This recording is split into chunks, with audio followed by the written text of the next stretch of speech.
భారత్ అమ్ముల పొదలో మరో ఆయుధం. ఎస్ఎఫ్డిఆర్ పరీక్ష విజయవంతం. దేశ క్షిపణి వ్యవస్థను మరింత బలోపేతం చేసే దిశగా భారత్ మరో విజయం సాధించింది.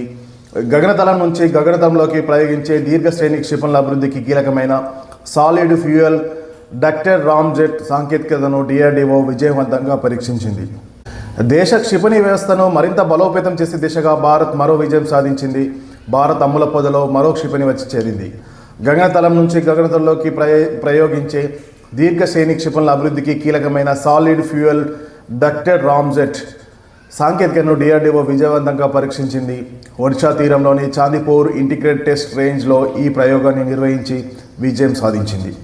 ఈ పరీక్షలో భాగంగా nozzleless booster, solid ducted ramjet motor, fuel flow control వంటి అన్ని వ్యవస్థలు ఆశించిన రీతిలో అత్యుత్తమ పనితీరు కనబరిచినట్లు శాస్త్రవేత్తలు స్పష్టం చేశారు.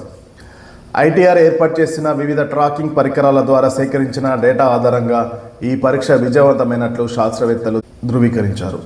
ఎస్ఎఫ్డిఆర్ ప్రోపల్షన్ వ్యవస్థ పరీక్ష విజయవంతమవడంతో శత్రు దేశాల లక్ష్యాలను అత్యంత దూరం నుంచి అడ్డుకోగల క్షిపణుల తయారీ దిశగా భారత్ ముందడుగు వేసినట్లయిందని శాస్త్రవేత్తలు వెల్లడించారు. ఈ ప్రయోగాన్ని defence research and development laboratory, high energy materials research laboratory మరియు రీసెర్చ్ సెంటర్ ఇమారత్ ఐటీఆర్ శాస్త్రవేత్తలు దీన్ని పర్యవేక్షించారు.